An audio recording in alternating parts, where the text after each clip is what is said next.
Welcome to the Weekly Dog Sportsman Podcast Show. It's your boy Mac Scott, the man Russell. And I'm E. Selling the man Taylor Street. And we got a special guest. We got a special guest. Yeah, Coach Dez in the building. What up, Coach? How you feeling, baby?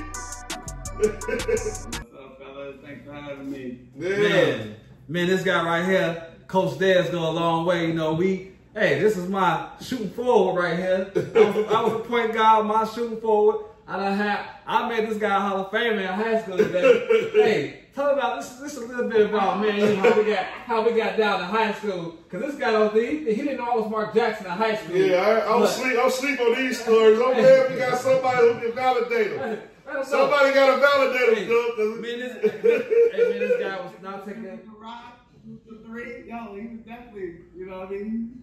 Hey, man, this guy right here, I got this guy to the All-Star game. I got this guy the way he at right now when it comes to hooping. You know, we had competition because he was at Glendale Heights, I was at Glendale. You know, so we had to battle each other. But when it came to that on them courts, you know, we came together and nobody wanted stopping us. You know, low key back in our time. You know, but in transition from that, you know, he still continued that legacy in the athletes field of the world. You know, he got an organization that's going on. It's called the Illinois Express organization, if I don't recall. You know, and he deals with kids from 4th grade through high school. You know, he got a lot of tournaments that's going on. I mean, this guy been doing this. He been doing amazing. He been dealing with the kids amazing for the longest right now. Right. So tell us a little bit about that. Yeah. So we're a new organization, new program, came together. Me and a couple of my fellow coaches came together to roll this out just so we can get back to the kids, you know, help develop these kids, not just in basketball, within life. You know, it all is relative, it all translates to one another. And then those that aspire to take it to the next level, help them get to college. So, you know, we got a lot of resources between us that we pull together to, you know, distribute and help get these kids to the next level. The one great thing about it, we call upon a lot of businesses that have been supporting us to sponsor us to help, you know, the less fortunate. You know, as you guys probably know, when it comes to the landscape of travel sports, AAU ball, things of that nature, a lot of these kids are getting priced out because it is a fee to the families, you know. So a lot of our sponsors are stepping in that supports, you know, youth sports and, you know, helping pave the way for us to be able to offer some of these fees free to kids that can afford it. So it's been going very well. Quick shout out to Astute Counseling, one of my best sponsors that have been supporting us, helping us offer, you know, this program to the less fortunate. Yeah, that's good. That's good to hear, man. Shout out to your sponsors. That's a big deal because, like you say, in youth sports, a lot of the kids are getting priced out. Like, you know, we from like kind of the 90s, the early 90s, late 80s, you know what I mean? Mid 90s, I should say, late 80s. So AAU wasn't a big deal to us. We grew up hooping kind of like on the courts in the parks. But in your instance, you providing a real service to teams because, like, now basketball AAU is a big deal. So thank you, brother, for serving the community, man. I appreciate that. And I appreciate your sponsors for helping us out. You know what I mean? Helping you out, which is in turn is helping us out, the whole community out. So appreciate that, Coach Dez. That's right. And what platforms can they find you on? You can find us on Instagram. Instagram is at Illinois Express Basketball. You can go to our website, www.iebasketball.com. And you can find us on Twitter as well, Illinois Express Basketball, or formerly known as X. But yeah, you can find us on all platforms. Got a lot of different media out there, a lot of promotions, marketing our kids in our program. So got a lot of good stuff out there. Search us up. Okay. That's all right. Good, man. Now let's get to why you're here. Damn, man. You took down the high score pot in the BDFFL. Now he Coach Dez by daytime. He treats your life by night. Welcome to Mr. Treat Your Life. Mr. Treat Your Life. Fantasy football, Joe. You a fantasy you host a couple of fantasy leagues, so you gotta know, man. I just kind of want to know. Well, he asked his next question. I want to know how, when you first joined this fantasy league, how you felt about it, and how you feel now about it. Like, is there any difference in between? Yeah. So, you know, I'm all about the action, right? I love fantasy. I'm a fan of the sport. I know no ball, so, you know, I'm all about it. I always do a handful of leagues myself. I do, like you said, host one myself. But this is a little bit different, right? So I'm in keepers leagues. I'm in all those leagues, but not in auction leagues. So this definitely, you know, drew my attention as a different way to do it. And then on top of that, 16 players, right? That's a lot of different teams. And unless you know the game, you know what I mean? Not just, oh, I know the starters on the team, right? Because you're going to have to go deep into rosters to be able to field teams, and you're dealing with 16 different teams. So, and then also the budget, the auction. So, I don't know. It was kind of different for me. I kind of looked at different ways, on different strategies from people that done it in the past, and just, you know, kind of put my strategy as just dollar amount, right? I didn't go towards wide receivers. I didn't go towards running back, quarterbacks. I just wanted to make sure I divided my dollar amount upon 2 or 3 players, 50%, and then the rest can go to the rest. So that was just my strategy. And then at that point, it was just best available. You know what I mean? So it worked out. And then also knowing the game, right? Knowing the game, knowing injury-prone players, knowing that Buddy ain't making it through the full year. I'm taking it back up anyway for $1. You know what I mean? Things of that nature, which came to roll with me now because, you know, Aaron Jones is out, Jordan Mason started, and I got Jordan Mason for $1. And, you know, he putting up 20+ points for me. So, you know, just knowing the game and my strategies kind of worked out. So, yeah, I'm looking forward to the rest of the season. Right, you definitely a player to be reckoned with. And I gotta give you a props because when you first came into the league, you know, you was trying to make trades at the beginning, you know, because you saw how it was going down, and you know, a deal couldn't get done, you know, and then how the league is set up, you know, with the 4 receivers, 4 running backs, you can't have more. So our league, America, you can't. There's no hoarder in our league. So if you want to make a trade, it has to make sense, you know, and you got to make an even type of trade just for the betterment of a 16-player type of league. So talk about, you know, when you first came into the league, trying to get those trades off, and there was a lot going on, but nothing could ever happen. And you was trying to get rid of, if I'm not mistaken, you got Josh Allen trying to get rid of him for a running back.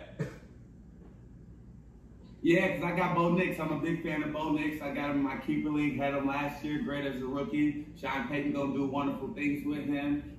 He's already shown. I was a big fan of him in Oregon. You know what I mean? He came in the most pro-rated quarterback when he got drafted because, you know, he did all his years in college. So he was ready. You know what I mean? He just has to be on the leash. So I was a big fan of him. And plus, I got Josh Allen in him. So I'm good with riding with Bo if I can get a great value for Josh Allen. You know what I mean? But like you said, the league is set up with the rules a little bit different to where it got to be a 1-for-1. So if a team looking for a running back because they low on running backs, and the team is looking for receivers because they low on receivers, in this league you can't do a 1-for-1 trade. Like, here, I got a bunch of receivers, you got a bunch of running backs, I trade you receiver for a running back. It can't do that. It got to be, if a running back's involved, you got to give a running back back. If a receiver's involved, you gotta give a receiver back. You know what I mean? Right. And teams that's short on shortened positions can't afford to give that back. So it's kind of stopping a lot of trades from happening. I know you got one of the trades through, you know, earlier season, which was a good trade on paper, kind of kicking you in your butt right now. When you first did it, you know what I mean? But with that rule, with the player for player, it's kind of hindering a lot of trades. So that's where a lot of, if you don't know the game, then, you know, you're in trouble. But those that know the game, you know how it works and know the players, those just you're going to see it separate as the season goes on. Okay. So, we want to definitely give you your flowers, my man. Yeah. Because, man, yo, after all of that, you know, you didn't have really too many running backs when it first started, but you got fortunate enough where some of the top running backs got injured. You had those backups because based on your draft, you know. And so this week we want to give you your flowers because you was the highest, not only were you the highest scoring in the whole fantasy league, but you also won the pot. And a lot of teams, most important. and that's the most important part because America, every week in our league, we're going to have a pot. Who's going to score the most? And we put that pot in. We put that pot in, and it's only like out of 16 teams, there was only 6 that wasn't scared. Run it back. Right back, yeah. Hey, but also for that league, if anybody in the league that's watching, Josh Allen was still up on the block. you know, come through with some running backs, some trades. I'm still willing to make some moves. Hey, run out back that they probably hold on. You said Josh Allen is still on the trading block? That's the message? He's still on the block. He's still on the block. If anybody look at Cole, y'all already see what he's been doing. Y'all knew what he was going to do going into the season. Now y'all can see what he's been doing. So those that's really hurting, I know a lot of y'all is falling to the bottom of the league, and you get too deep in the 16-man, it's going to be hard to climb out. Come get them, but come correct, though. Come correct. I heard that. Hey, we may have some deals to make. I've been making deals all week because I done started off 0-3. So, and I'm the commissioner. I got the commissioner's curse, it looked like. You know what I mean? So, you all agree? Yeah. So, I could probably use some help from Josh Allen.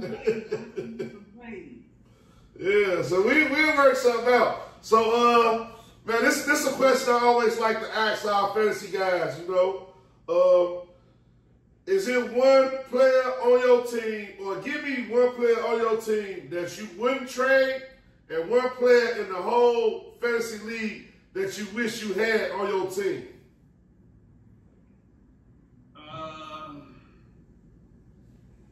Let's see. Who I wish I had and who I wouldn't trade. Well, I'm a big fan of Jeremy Gibbs, so I would love to have Jeremy Gibbs. I got him in one of my keeper leagues. I ain't gonna ever let him go. Okay. So I probably have to say I'll go with Jeremy Gibbs right now. And then a player on my team that I wouldn't trade. It's not one. I mean, I'm getting rid of Josh Allen, as you just heard. You know? I like it, yeah. I hear that. Anybody can go.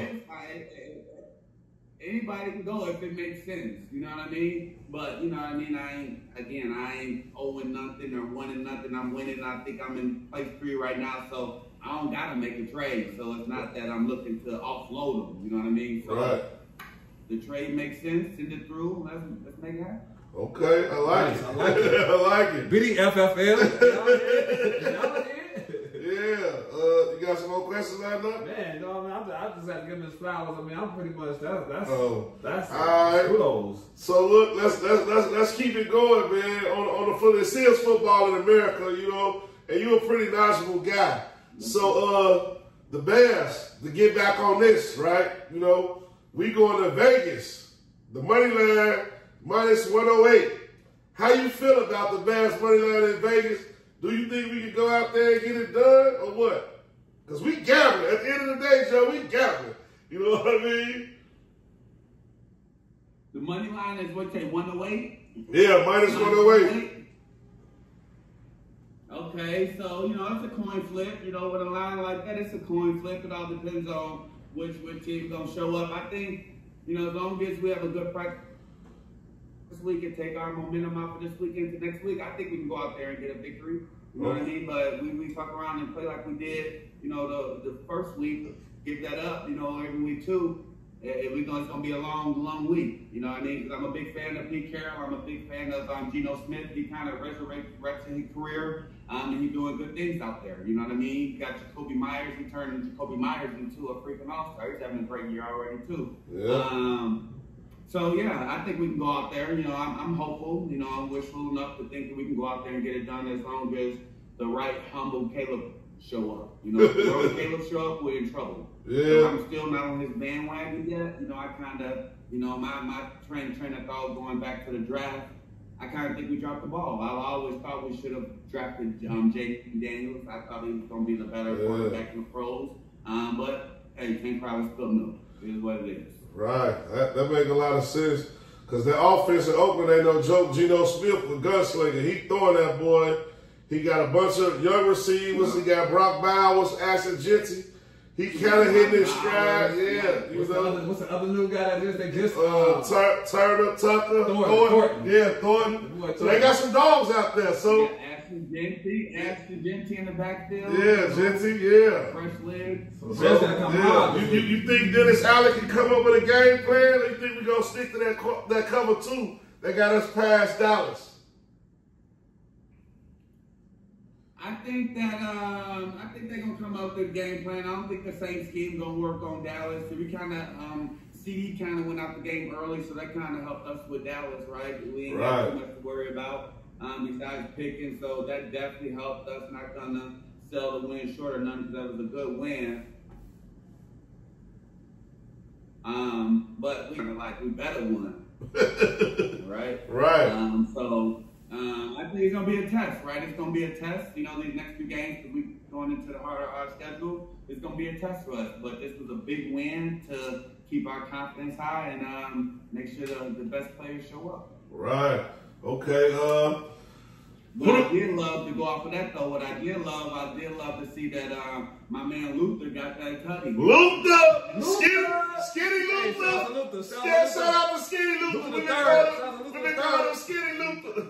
You know, Yeah. yeah, and then he got Mizzou, and my daughters go to Mizzou, so I was down there watching his games every year. You know what I mean? And Okay. So I was glad to see we drafted him and stuff. So I kind of been following this kid since high school, man. Right, yeah, he definitely showed up and showed out. I'm glad that Ben Johnson got the shorties involved. Him, Lovely went out, but he got him involved. He got Cole Kmet involved. They got everybody involved. It was a big game for the coach and staff as a whole. The game plan worked. The players came to play.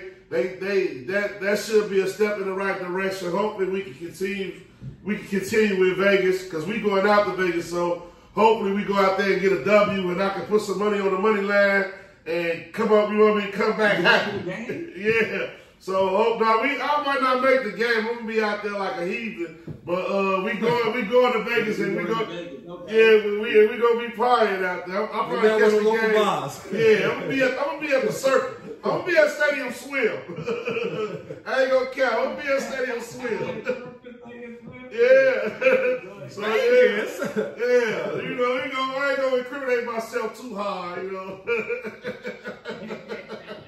But yeah. But man, get us a little bit more about the NFL, Joe, before we let you go, bro. Man. Yeah, man. You know, the NFC, our division, we got one toughest division. I love it. You know what I mean?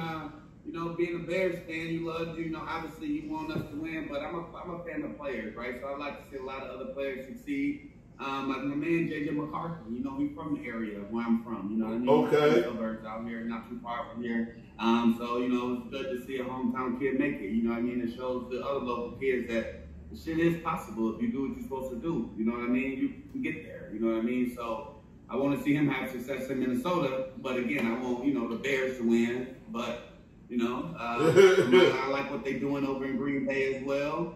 You know what I mean? Parsons, that was a huge addition to them. You know what I mean? I hate that they just lost to the Browns, but that's another story. You know what I mean? That was a big.